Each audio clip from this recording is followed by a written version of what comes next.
Olá, gente fina, sejam todos bem-vindos a mais uma aula no canal Hidreto. Eu sou o professor João Batista e hoje a gente vai ter uma aula sobre a composição do ar atmosférico.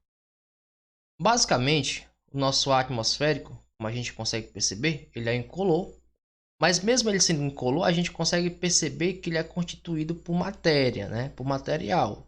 E uma maneira da gente perceber isso é quando a gente tem a ação do vento. A gente consegue perceber que no ar atmosférico a gente tem matéria.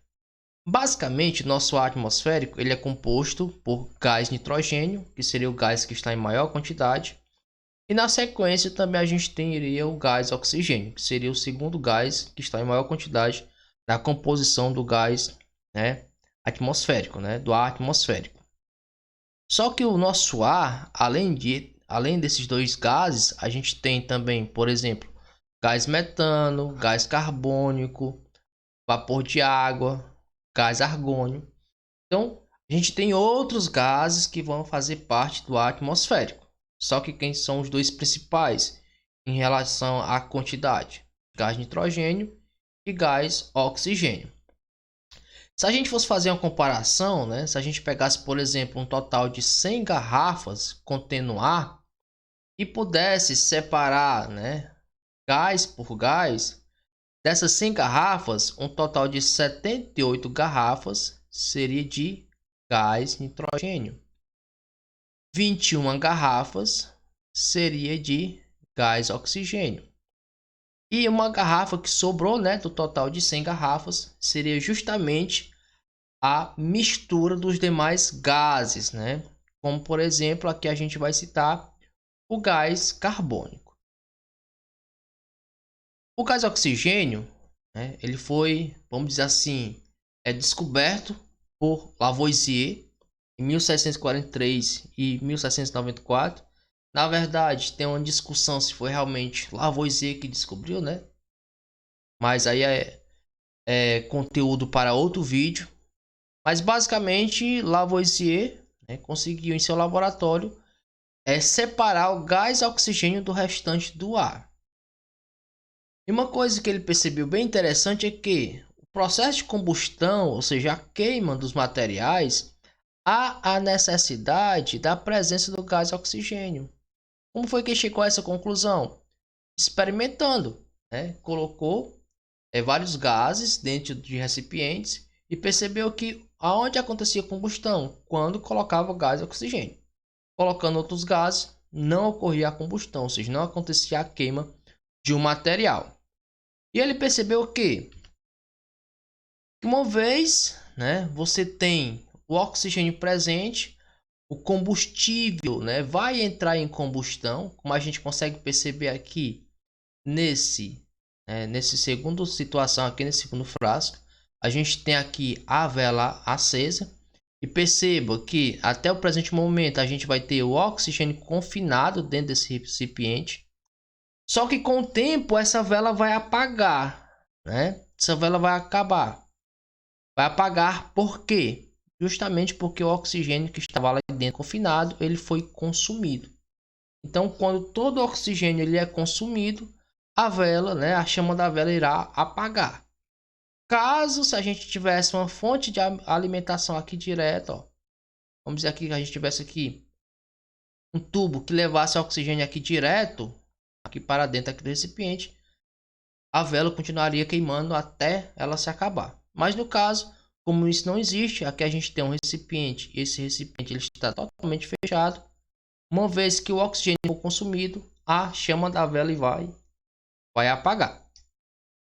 O gás oxigênio ele é importantíssimo para os seres vivos, seja plantas, né, seja os animais, né? Aqui não está colocado aqui, mas também plantas e animais. É fundamental o gás oxigênio para a sobrevivência desses seres vivos, né? Mais especificamente, por quê? Devido à respiração. Então, a respiração ela só acontece tanto em plantas e animais devido à existência do gás oxigênio na atmosfera. E como né, que as plantas produzem o gás oxigênio? devido a um processo chamado de fotossíntese, né? Então, o gás oxigênio que tanto as plantas, né, como os animais utilizam, ele vem da onde?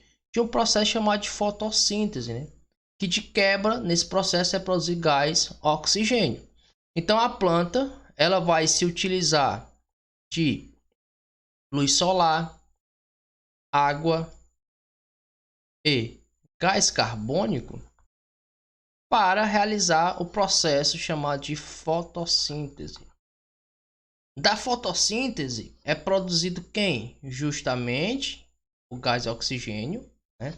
Gás oxigênio que é fundamental tanto para a respiração das plantas, né, como dos animais. E ainda de quebra dessa fotossíntese ainda é liberado a glicose, que é a fonte de alimento para as plantas. Outro gás que está presente na nossa atmosfera é justamente o gás nitrogênio, que a gente consegue observar aqui no nosso ciclo. O gás oxigênio ele é um gás incolor, ou seja, que ele não tem cor, e ele é o componente mais abundante, né, do ar. A gente viu lá pelo nosso exemplo, a gente teria o que? De cada 100 litros de ar, 78 seria só de gás nitrogênio. Então é o gás que está em maior quantidade, é o gás mais abundante na atmosfera. O gás nitrogênio, além de processos naturais, né, existem alguns processos artificiais que ele é muito importante. E quando eu falo processos artificiais, são aqueles realizados na indústria. O gás nitrogênio ele é utilizado basicamente para produzir a amônia. E por sua vez, essa amônia produzida, né, ela é matéria-prima, ou seja, produto de partida para fabricar outros compostos, né, outros produtos.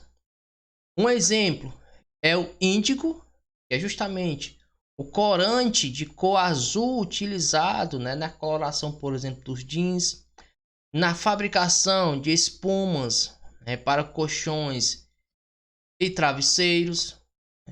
Outra aplicação importantíssima para a nossa agricultura é justamente na produção de fertilizantes. Também essa amônia ela é matéria-prima para explosivos, como por exemplo a pólvora e a dinamite, né? E também importantíssima aqui na produção do nylon, né? O nylon que é utilizado tanto na produção de linhas, né, seja linha de pescas, como também na fabricação de roupas. Outro componente que a gente tem presente no atmosférico é o gás carbônico. O gás carbônico ele é bem famoso, principalmente pelos seus efeitos negativos, né, no meio ambiente. Para quem não lembra, né, no caso da chuva ácida, né, efeito estufa, então o gás carbônico está nesse meio, né, nesses processos. Mas também ele é importantíssimo naturalmente, tá certo? Tanto para a nossa atmosfera, porque no caso, por exemplo, o efeito estufa, o ruim dele é quando ele é maximizado, ele é maior do que o necessário para o nosso bem, mas também ele é importantíssimo por processos naturais como, por exemplo, a fotossíntese. É necessário gás carbônico para a planta poder realizar esse processo. Como é que a gente basicamente consegue, né, produzir o gás carbônico? Um exemplo, comprimidos efervescentes, quando você dissolve na água, ele vai liberar gás carbônico, tá? Aquelas bolinhas que se formam, né, no comprimido efervescente, no refrigerante quando você abre, aqueles gás liberados é gás carbônico. E outra maneira que é produzido o gás carbônico é justamente a partir da combustão, né? Da combustão. A gente já viu que a combustão é a queima de materiais, né? A partir dessa combustão se produz gás carbônico e um grande, assim, vamos dizer assim, um grande vilão, ou seja, o que mais produz assim gás carbônico seria a queima de combustíveis fósseis, né? Como a gasolina e o diesel, que é combustível, né, para os automóveis. Mas veja que esse gás carbônico, esse CO2, também é importantíssimo para as plantas, né? E por consequência para os demais animais. A gente vê aqui que o gás carbônico, além de fazer parte do processo da fotossíntese para produzir o alimento da planta, também esse gás carbônico, né? Na verdade, o carbono, né, aqui do gás carbônico, ele vai entrar na constituição do corpo das plantas, né? Por exemplo, na formação da madeira, como também pela cadeia alimentar, esse carbono vai ser transferido para os demais animais.